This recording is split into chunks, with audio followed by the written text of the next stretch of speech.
was that we would end up going back to Disneyland like Diane and Sharon on that merry-go-round again and again and again and again and again and again. And now here we are 5 years later, and we have visited Walt's Magic Kingdom almost 400 times in the last 60 months. And somewhere along the way, this was my thought. Somewhere along the way, this was my idea. Somewhere along the way, this became my dream. You see, I'm Dean of Student Success at California Baptist University.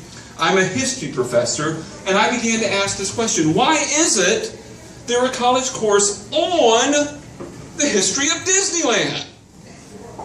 Now you're chuckling right now.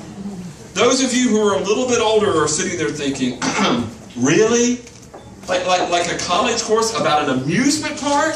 Like people would pay hard-earned money and get college credit on a transcript about Disneyland? But those of you who are just a little bit younger, you're sitting there thinking, wow, where was that course when I was in college? But you want to know what happened when I had that idea? When I had that thought? When I had that crazy dream? I did exactly what most of us do. I instantly talked myself out of it. Oh, it would never work. They would never go for it. Why, I don't want to be the faculty member who is the goofy guy who loses his job for pitching such a Mickey Mouse idea. And so I did what so many of us do about our dreams, and that is, well, nothing.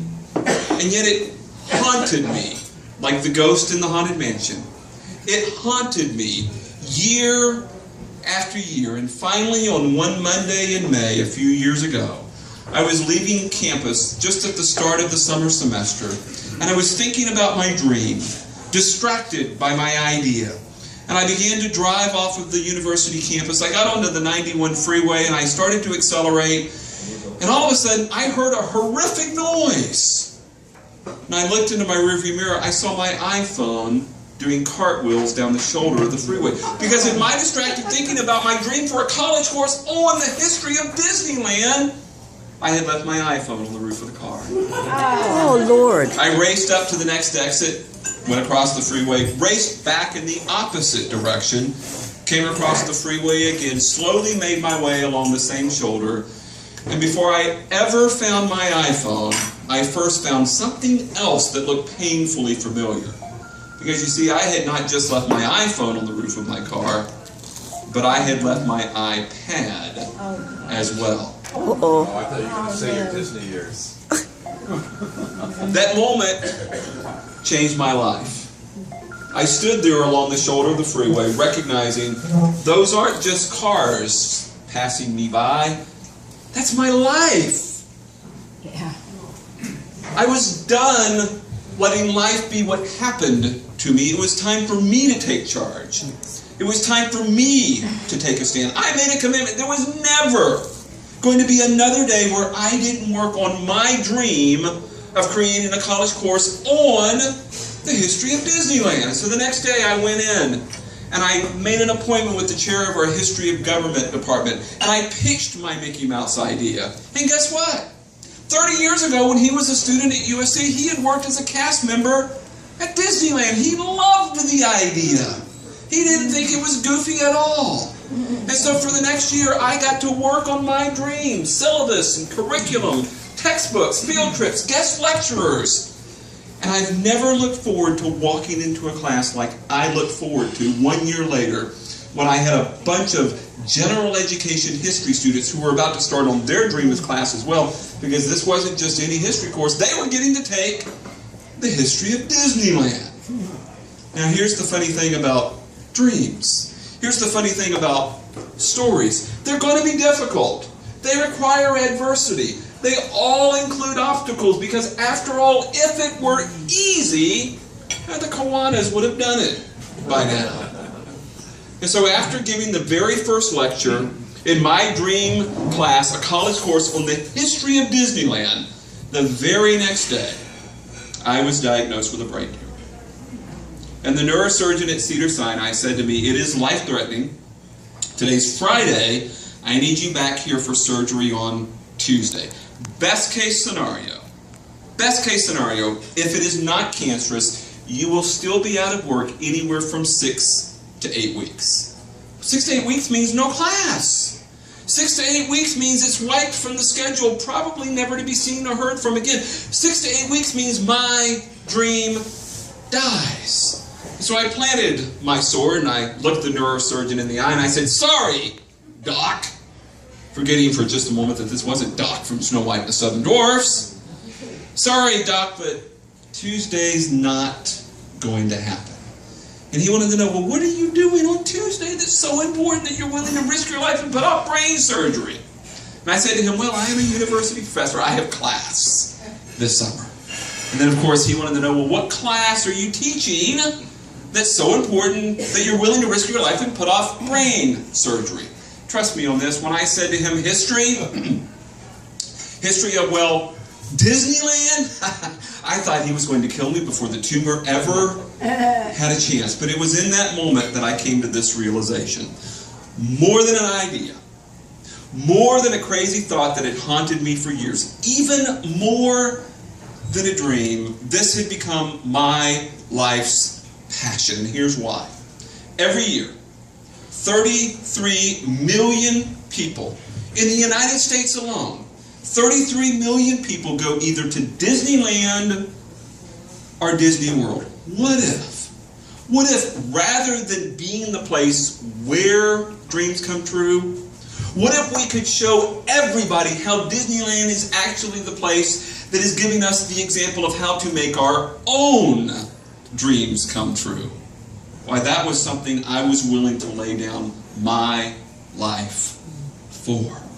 How many of you today like stories? Oh, yes. Of course you do. Yes. That's why we read books. That's why we go to the movies. Walt Disney most wanted to be remembered as a storyteller. In fact, that's why he built Disneyland, for the purpose of telling stories. It's why they have attractions rather than rides. But here's the trick with stories. We love stories. It's why we go to the movies. It's why we read books. It's why we keep going to Disneyland over and over and over again. We love stories. But how do we feel about conflict, our adversity, our difficulties, our obstacles? Suddenly it gets really, really quiet. Because we love stories, but when it comes to conflict, we run in the opposite direction. The biggest challenge to your dream today, your biggest challenge is you think you shouldn't have any. But understand this, if there's no difficulty, if there's no obstacle, if there's no adversity, if there is no conflict, there's no story.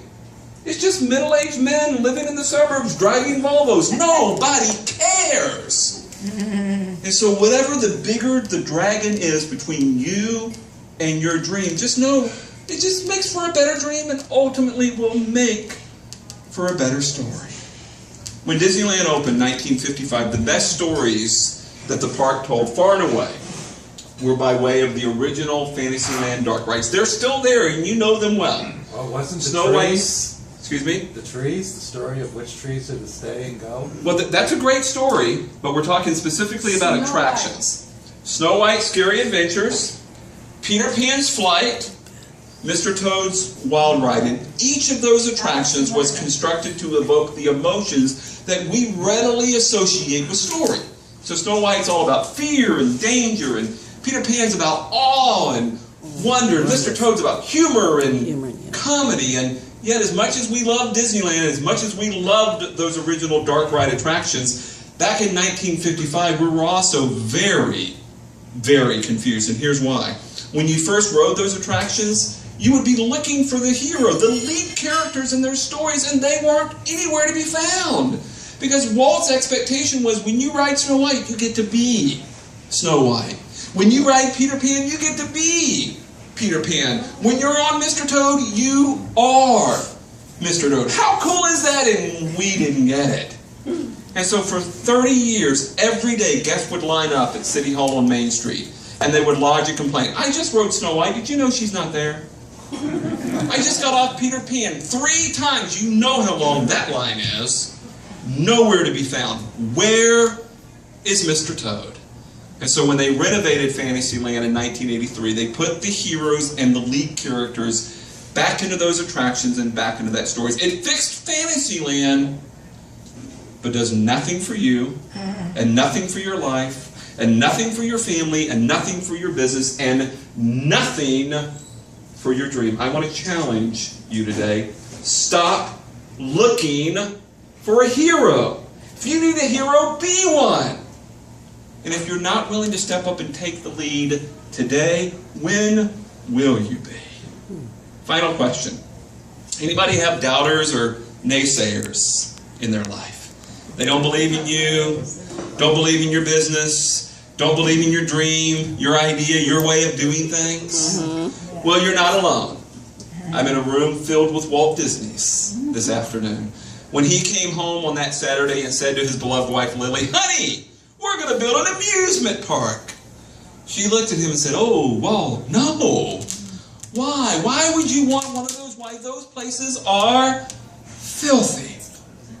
Talk to anyone who was there in 1955, they'll tell you two things. One, they had never walked into a public place so impeccably clean, and they had never seen anything like it in the world. Yes. A fulfillment of a promise to his beloved wife Lily, who never believed in Walt's dream of a place where parents and children could have fun together.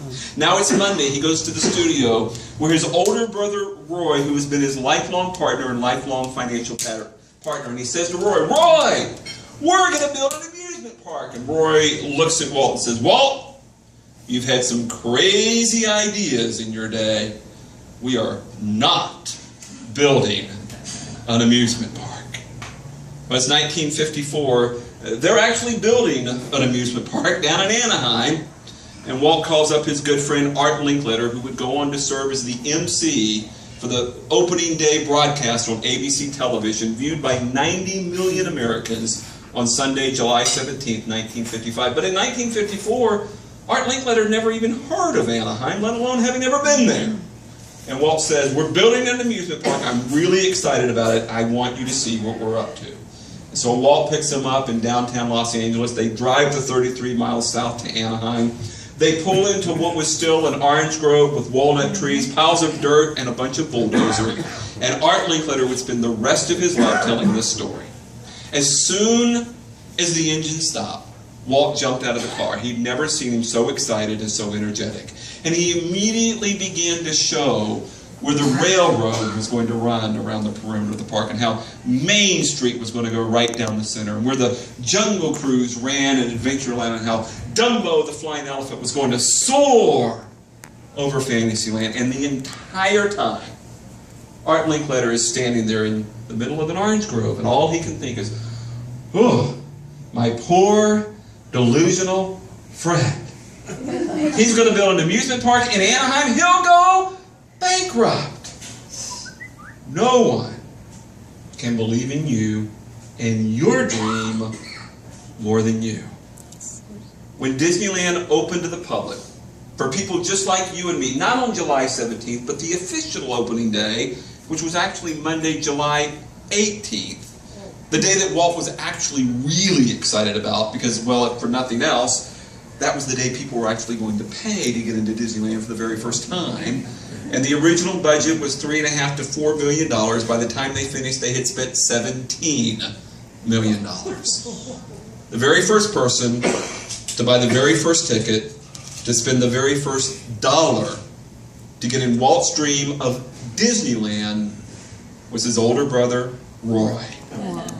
We are not building an amusement park. What are you not doing today that you know you're supposed to be doing? My mission, my passion is I don't want to find you along the side of the road with $1,000 in shattered electronics, or God forbid, diagnosed with a life-threatening illness before you start living your dreams. Because today, dreams really do come true, and not just for Walt Disney, and not just at Disneyland. Thank you. Wow. Awesome.